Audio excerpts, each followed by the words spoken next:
This is Hidden Killers Live with Tony Brueski, Stacey Cole, and Todd Michaels. For decades, the Golden State Killer was the faceless terror of California, a ghost who broke into homes, stole innocence, and vanished. When he was finally caught, the courtroom became the one place where the survivors, after 40 years, could speak directly to the man who destroyed their lives.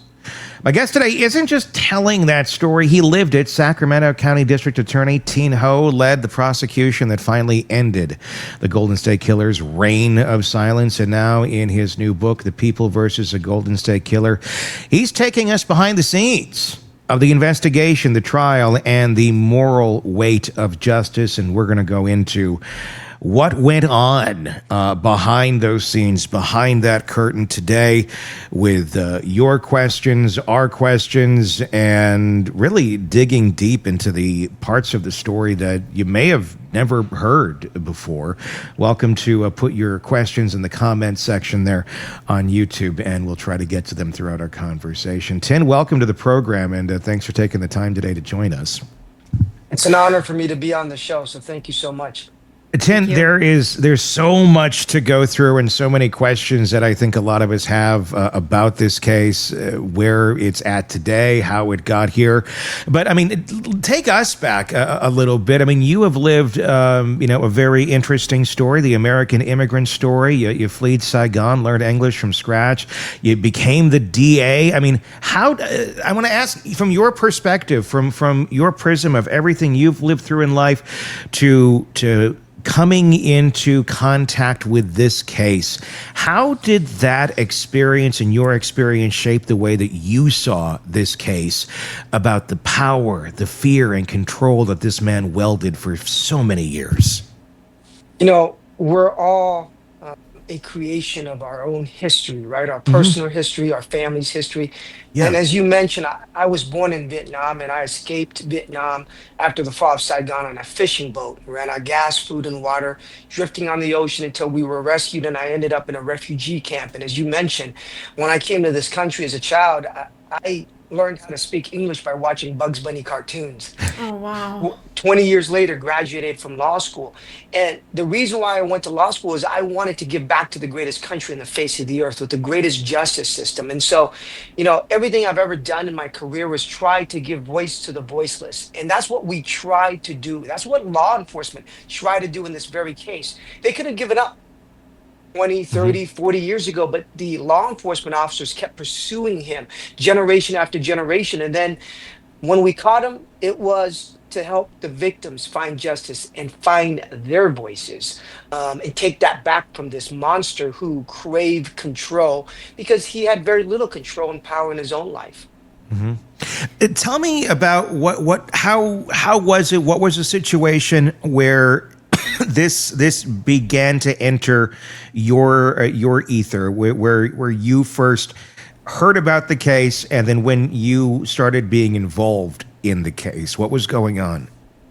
So I've been a prosecutor for 25 plus years, and I've been in Sacramento for 20, California's capital. And when I tried my first homicide in 2012, it was the murder of Rajneet Singh. Raj's body, half naked, was found on a January 1st in the drizzling rain behind a brick wall. And so when I was getting ready for trial, I went out to the crime scene with the lead detective and also my buddy from the office who was on the homicide team, Billy.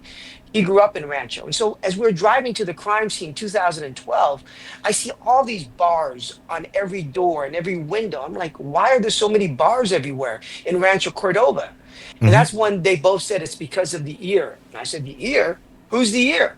In Sacramento, the ear means the East Area rapist. And so my buddy Billy, who grew up there, says, this was the boogeyman of our childhood. And he started talking about the crime and what this guy was doing and how he terrorized the community. And so that was in 2012. Fast forward 6 years later, we caught him, and I was assigned the case, and I began to dig into all aspects of the case, his life and the victims as well.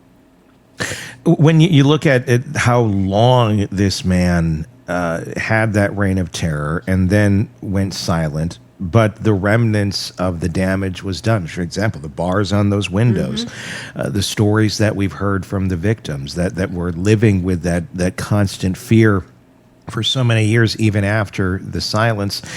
That impact was there, and nobody knew exactly what was going to happen next, if anything was going to happen next. When you got to kind of dig into the archives of all of this and the investigation over the years, what did you find? And I guess the big question I think a lot of people would have from an inside perspective would be, why?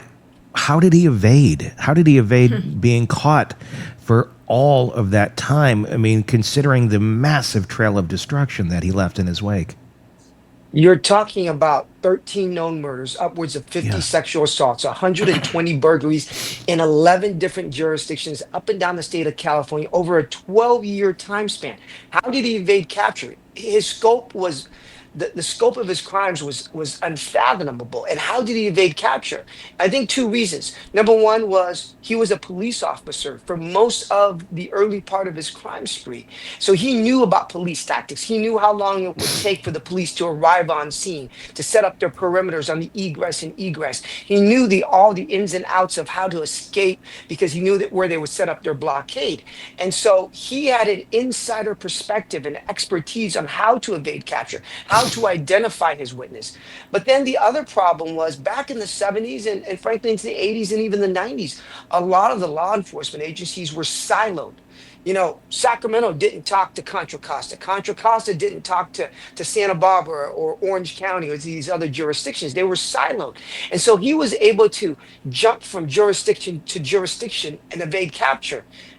You know, in this day and age right now, if you were to commit this sort of crime, you would be caught because we have forensic evidence and everybody has a ring camera or surveillance videos or license plate readers. But this wasn't, 2025. This is 1974, 1975, 1986. Yeah.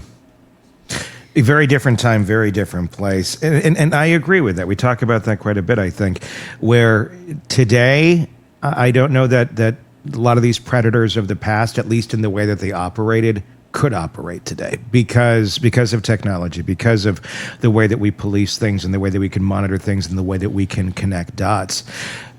That's if they were to operate under the same way that they had been operating. Mm-hmm. Do you think that there are any other people out there today like this that are operating but are more tech savvy? Tech savvy, are able to evade awareness the same way he did based on the way technology was of that day, or is it just an impossibility in most cases for someone to be able to get away with things like he did in the time period that he did? You can still have these sort of predators in this day and age. I see two categories. One is the truck driver, right? The one that goes from jurisdiction to jurisdiction, that's difficult to piece together. And the other one would be somebody that preys upon the people in our community and our society that are on the margins, right? That somebody may not be missing, whether they're a victim of human trafficking or drugs or living on the streets. And then nobody notices when they're gone because they're already gone. And then the other thing is you have to literally commit a crime without your cell phone on you. The cell phone right now, even when you turn it off, it's pinging to the towers. Even if you don't have it on or in silent mode, it's constantly watching you, looking at you. You have to leave it somewhere else. And the other interesting thing is if we zero in on you and you have this period of time where your cell phone is always in use, and then all of a sudden it's shut off, right? Or during the time period that you're committing the crime, that's a red flag. Easily. And we have technology right now where we call it basically a tower dump. Have you heard of a tower dump? Yep. Right? So a tower dump, for your listeners that don't know, is your phone is pinging off a tower. So let's say it's pinging off a tower that's 2 o'clock in the morning in the middle of nowhere, and a crime is occurring at that point. So we will do a tower dump of all the phones that are pinging off of that tower during that 1 hour around it. And any phone that's pinging off, because there are very few people in the area at 2 in the morning, that's our list of suspects. Now, it won't work if you're on I-5, right next to the LAX airport, because there's so many people there, at 7 o'clock in the morning. But that's just another tool we have. But you can get away with crime. It's just more difficult. As a DA, are you surprised at the amount of criminals who are not tech literate, or I mean, they don't even have to be very tech literate, that still feel the need, that urge that they still have to have their cell phone next to them while committing the crime, when that is what is likely going to get them caught in so many ways, or at least place them there? It seems to be such an obvious thing, but it seems there's so many cases where it's like, that's the one thing you forgot, that your cell phone is going to ping somewhere and tell us where you are. If you were smart, you wouldn't be committing crimes. Sure.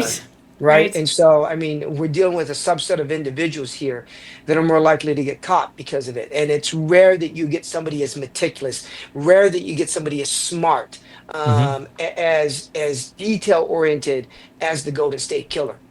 Thien, was that a reason that you were able to zero in on him other than the DNA? Excuse me. Because it seemed like there was a pattern here, that this was a smart individual. He was evading capture. He was not being identified. Does law enforcement start looking inward, saying, it could be one of us? And it takes me to the movie Speed.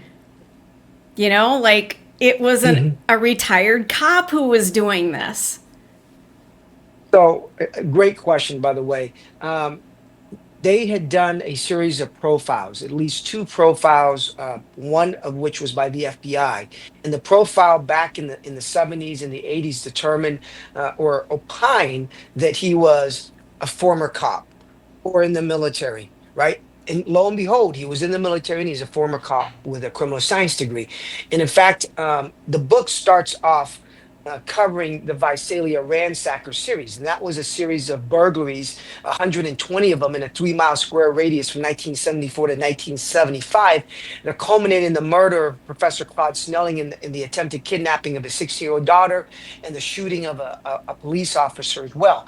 But what came out from that was Officer McGowan was on a stakeout. And that evening, when they came face to face with each other, the ransacker, the Golden State Killer, Joseph DeAngelo, and an officer, his mask was off. And so the officer was able to see the Visalia ransacker and said that his face looked familiar. Well, at that time, Joseph DeAngelo was a police officer in a nearby town, and he had helped out on the task force to find the ransacker. And he was, in fact, the ransacker. Wow. And you can't make that stuff up, right? No. And the moment his face was seen, DeAngelo leaves that police force, moves up and becomes a police officer 30 minutes outside of Sacramento. And that's when the East Area Rapist crime spree happens up in Sacramento. Because I was almost going to be kind of where I was going to ask you a question of, because you were talking about, he has the knowledge of the police force behind him. And knowledge is one thing, but having the power of it is another. And that right there is a clear example of how he used the power of it to avoid being captured as the ransacker. Are there other examples in his story of terror over these years where it wasn't just the knowledge that he used to evade being captured, but the power to steer investigations or to steer people in a different direction other than him when they got too close?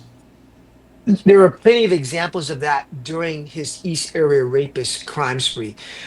He had a particular MO. He would break into a home. Well, first of all, let me take a step back. His first crimes in Sacramento, when he was committing the sexual assault, often involved just one person at home, a single female. And so the PIO, the public information officer for the sheriff's department, says, oh, he's targeting single women living at home. Immediately, he switches his MO and he starts targeting husband and wives couples. So he would break in about 1 o'clock in the morning with the husband and wife in bed. He shine a flashlight on them with a gun. He says, freeze, don't move. I'm just here for drugs and money. I live in a van down by the river. I'll be gone. So he gave that story of a drug addict, and he would sometimes act like a drug addict, right? Where's the drugs? Where are the drugs? To throw the scent off of him. And so what he'll do is he'll do that. He'll throw the pre-tied shoelaces to the wife to tie up the husband. Then he would tie up the wife. He would go through the house. He'd eat their food, drink their beer. He would ransack the house. And then eventually he would come back and separate the wife from the husband. He would sexually assault her. He would lay blankets on top of the husband, who was forced on all fours, and told the husband, and stacked plates and bottles and said, if I hear anything fall or break, I'll kill everybody in the family. And then sometimes he would start talking to himself as if there was somebody else in the room. So he did things like that to sprinkle little pieces of different information to throw people off his track. The other thing that he did was he would scope out the area extensively beforehand. He would oftentimes break into that home that he targeted a couple days before, leave an item in the seat cushion and come back to see if they found it or take something. So he was the ultimate predator of human beings, watching, stalking them before he actually committed his crimes. Was it, when you look at this and you try to psychologically evaluate what the hell's going on here, the psychological torture, the mental torture, and then his phone calls too that he would make after the fact with some of these victims, just to continue to torture them. Ultimately, obviously, that is about control for a predator. But it is so dark, and so many move on to their next victim, unless they're going to keep going back to the same. But what do you think when you try to put yourself in the shoes of a monster like this? What is his goal? Is it just to instill fear? Is it ultimately just the darkest form of control that one can have, and that's how he fed? Tony, that's a great question. I have a chapter in the book called the monster behind the mask, right? And so when I got the case, one of the first things we did was we decided to try to recreate every aspect of his life. From when he was born in Bath, New York, to when he was arrested and put in jail, and even when he was in jail, we were watching him. But what it was he felt very little control and power in his own life. And because of that, he had to exert that over other people. So when he was a child, when he was a young boy, he witnessed his little sister being raped on a military base by two service members. And he was tied down and held down during that process. He was beaten by his parents. I mean, the fact of the matter is these things happened to him. And so now when he grew up, he became a police officer. And he felt as if the law didn't apply to him. It was his way of exerting, as a police officer, control over other people when he didn't have it. The other thing was, a number of the victims said that he had an extremely small penis. And a micro penis. And so when I got the case, what we did was we executed a search warrant and took photos of his genitalia, and they were extremely small. And so he felt very powerless in his own life in so many different ways that now he's playing God, because he would tie people up. He would drink their beer, eat their food. And when he left, after sexually assaulting and violating their relationship and marriage, he'd take one earring and leave the other one behind as a reminder. He'd take the wedding band. And so these were his forms of control. And then when he was in Southern California, he killed all the witnesses. But you can see there, he's holding their lives in his hand as he is about to pull the blanket over their head and bludgeon them to death with a log or a brass sprinkler head. And so he was playing God. And that's what he wanted to do, was to get some of that control. Now, regardless of what made a monster, he is still a monster that needs to be held accountable. Sure. Yeah, I mean, it's basically the recipe, and the recipe, it is the end result. It doesn't excuse what's made out of that recipe, but it starts to make a lot more sense psychologically as to how you can get somebody like this. What did you discover about his life while he was doing this? He was a father. He had been married. I know he did get divorced at some point. But what was life like, with the kids on the normal side of things, where nobody had any clue that this was this monster hiding behind the facade of a father and a police officer? So for 99% of his known crimes, they were committed before he became a father. Mm-hmm. And he was married and in a relationship with his wife for a significant portion or for all of the portion of the known crimes. But the fact of the matter is, when we started digging into his marriage and his family life, he lived a very separate life under the same roof from his wife. She was going to law school at first, and then she became a lawyer. He was a police officer, and then he was a mechanic, unemployed for a period of time after he was fired as a police officer for shoplifting a hammer and dog repellent. But they lived separate lives, separate schedule, and I honestly believe that his wife, who is fairly absorbed in her own life and her own person, did Mm-hmm. not know that he was the East Era rapist, the original Sure. Night Stalker, and the Golden State Killer. But he was prolific. He was a police officer by day and a serial killer and serial rapist by night. I don't think he ever slept. Wow. And that that had to make him a little bit even more unstable, that lifestyle. Just feeding into that frenzy. Absolutely. But the seeds of that started much earlier. I covered a portion of his teenage years, and there's a little piece of evidence, a fact, a story in the book that has never been revealed before. And it just shows you his depravity. At one point, when he was around the age of 17, he used to collect, it's gross, but he would carry around a jar full of women's pubic hair. I mean, that's how weird and sick he was, right, as a teenager, and he was showing that off as a trophy, right? And that's why whenever he committed his crime, he always took a trophy. But his sexual depravity didn't end even when he became an old man. After he was arrested, I have video of him in his jail cell when he was 73 years old, and he's standing there. There's this young, blonde female worker who was delivering food in the pod area, and he's standing there looking at her, leering at her, and he begins to masturbate to her. So even at the age of 73, he had not lost the sexual depravity that drove him when he was much younger. Wow. Jesus. All because of a micro penis. That's what it comes down to. It seems like in this, like it's because of that insane insecurity that turned into wow, and then a very very broken brain. There's so many questions about a lot of that, but we can move forward.